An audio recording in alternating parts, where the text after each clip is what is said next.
Last time हमने जो single phase half wave thyristor circuit with RL load पढ़ा था उसकी बेसिस पे ये क्वेश्चन है। क्वेश्चन में है a single phase transformer with secondary voltage of 230 volt. Means आपका ट्रांसफार्मर का जो सेकेंडरी साइड वोल्टेज है वो 230 वोल्ट है 50 हर्ट्ज फ्रीक्वेंसी के साथ, जो कि पावर डिलीवर कर रहा है आर लोड को through a half wave control rectifier circuit. तो आर आपका लोड है और half wave control rectifier circuit, तो half wave control rectifier circuit मतलब आपका एससीआर वाला सर्किट जो आपने हाफ वेव थायरिस्टर सर्किट पढ़ा है वो। फायरिंग एंगल अल्फ़ा की वैल्यू 60 डिग्री के लिए, अगर अल्फ़ा की वैल्यू अगर अल्फ़ा बराबर से 60 डिग्री पर थायरिस्टर को टर्न ऑन किया जाता है तो इस स्थिति में हमें ये चारों का मान ज्ञात करना है। तो रेक्टिफिकेशन एफिशिएंसी निकालना है तो हमें पता है एफिशिएंसी को हम लिखते हैं PDC/PAC। जनरली ये DC आउटपुट पावर और ये AC आउटपुट पावर है PDC/PAC। तो PDC को हम लिखेंगे, DC को हम बोलते हैं average value of voltage into average value of current, और RMS value of voltage into RMS value of current that is AC output power. तो इन दोनों के रेशियो से हमें पता चल जाएगी रेक्टिफिकेशन एफिशिएंसी। तो इसे निकालने के लिए हमें V0 I0 और V0 R और I0 R का मान ज्ञात करना होगा। क्वेश्चन में दिया हुआ है VS की वैल्यू 230 वोल्ट और फ्रीक्वेंसी की वैल्यू दी हुई है 50 हर्ट्ज़, R की वैल्यू है 10 ओम, अल्फ़ा की वैल्यू है 60 डिग्री। आपने average value of output voltage क्या कैलकुलेट किया था, V0 equals to VM/2π 1 plus cos alpha, और VM क्या है, maximum value of source voltage, sinusoidal source voltage की मैक्सिमम वैल्यू, जिसकी RMS वैल्यू क्या होती थी, हम RMS वैल्यू को लिखते थे VS इक्वल्स टू VM/√2। तो VS इक्वल्स टू VM/√2, तो VM को हम लिख सकते हैं √2 into VS upon 2π 1 plus cos alpha. VS की वैल्यू दी हुई है 230 volt, V0 equals to √2 into 230 divided by 2π 1 plus cos alpha, 1 plus cos alpha means cos 60 degree.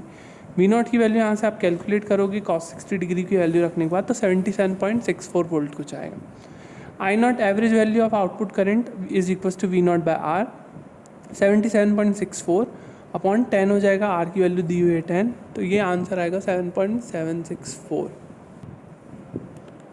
इसके बाद हमें RMS वैल्यू ऑफ वोल्टेज की वैल्यू कैलकुलेट करना है। तो VM/2√π ये हमने कैलकुलेट किया था last time, pi minus alpha plus 1/2 sine 2 alpha 1/2, √2 into VS आ जाएगा VM की जगह, और 2√π पाई माइनस अल्फ़ा। अल्फ़ा जो यहाँ पर है वो 60 डिग्री दिया हुआ है, तो ध्यान रखिए पाई जो है वो रेडियन में है और अल्फ़ा जो आपको गिवन है वो डिग्री में है, तो इस डिग्री को भी हमें किस में करना पड़ेगा, रेडियन में। तो 60 डिग्री रेडियन है, 60 डिग्री दिया हुआ है, इसको हमको रेडियन में करना है, तो क्या करना पड़ता था हमें, π/180 से मल्टीप्लाई, तो 0 से 6 3 18 दैट इज इक्वल्स टू π/3। तो हम यहाँ पे अल्फ़ा की वैल्यू 60 डिग्री की जगह हम रखेंगे π/3, तभी ये इसको आप पाई से माइनस कर सकते हैं। ध्यान रखें रेडियन में ही करना है आपको, डिग्री में माइनस प्लस नहीं करना है। Plus 1/2 sine 2 alpha, sine 2 alpha है 60 डिग्री 120 डिग्री, साइन 120 डिग्री की वैल्यू यहाँ पे रख के यहाँ पे इसका अंडर रूट लेकर जो वैल्यू आएगी V0 R की वो आएगी 145.873 वोल्ट। I0 R जो है वो हम कैसे कैलकुलेट करेंगे, I0 R V0 R upon R से 145.873 बाय 10, ये आ गया 14.587। Output DC power, this is output DC power, this is output AC power. तो PDC/PAC, V0 I0 V0 R, ये रेक्टिफिकेशन एफिशिएंसी है आपकी, rectification efficiency that is equals to PDC equals to V0 I0 V0 R into I0। यहाँ से efficiency आ जाएगी 28.33%। Form factor RMS value by average value होता है, यहाँ से फॉर्म फैक्टर निकाल लेंगे।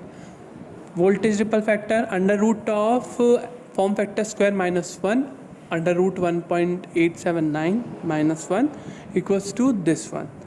PIV पीक इन्वर्स वोल्टेज होता है, the maximum reverse voltage appears across any device is called peak inverse voltage.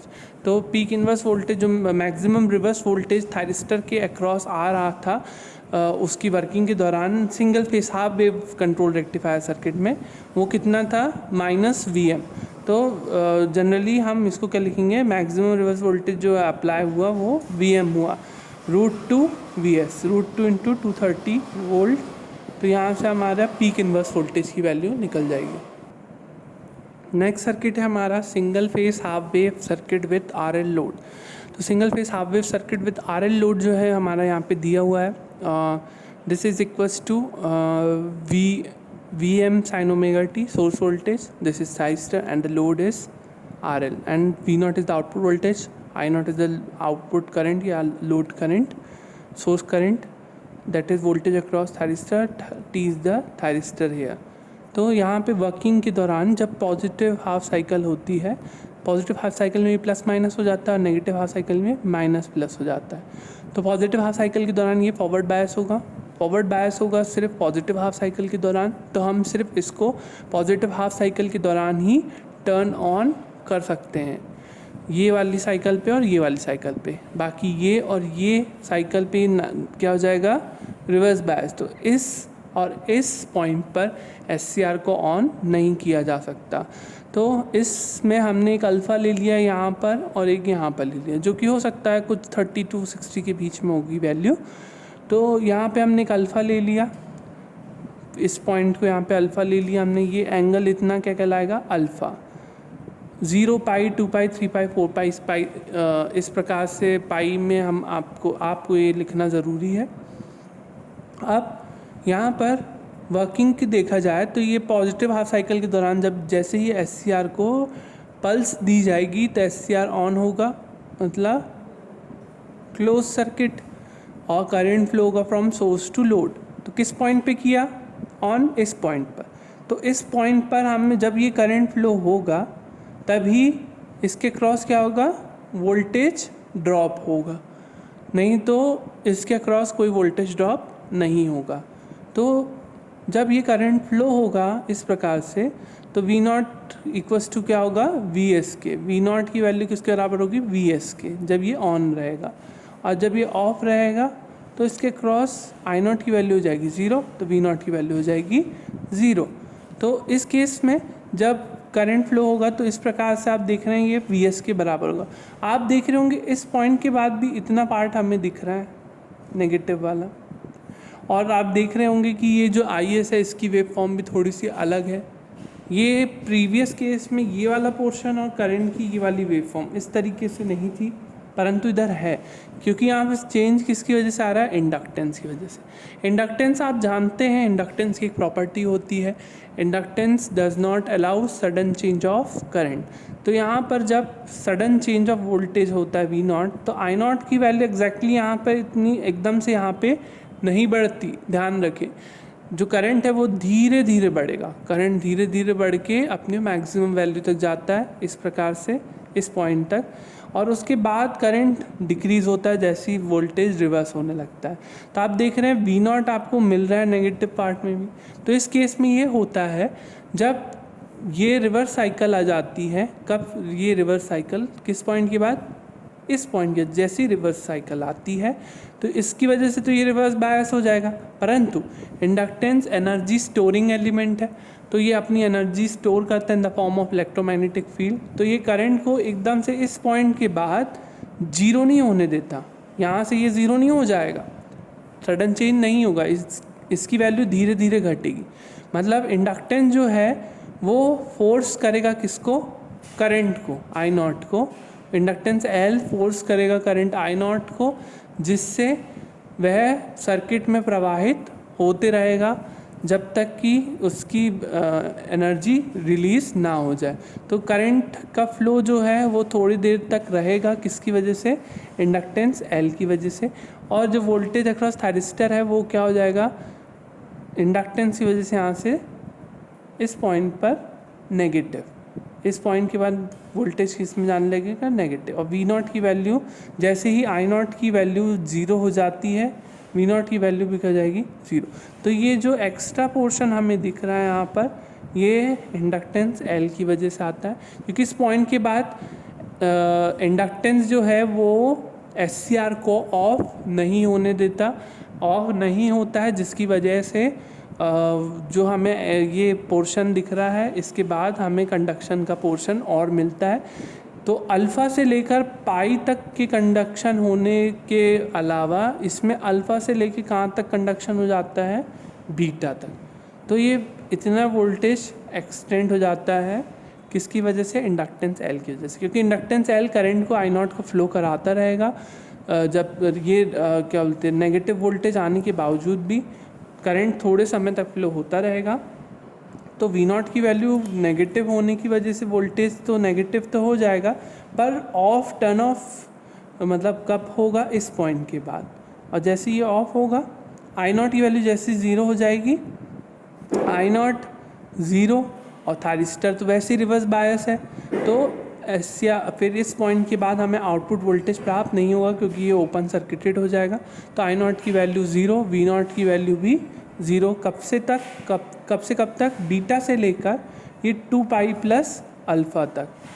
फिर क्योंकि इस पॉइंट के बाद फिर पॉजिटिव हाफ साइकिल है, तो फिर से SCR को ऑन किया जा सकता है, तो वही अल्फ़ा पे हमने इसको यहाँ पे ऑन किया, और इस प्रकार से हमें कैरेक्टरिस्टिक्स सेम इसी प्रकार से हमें मिलती रहेगी।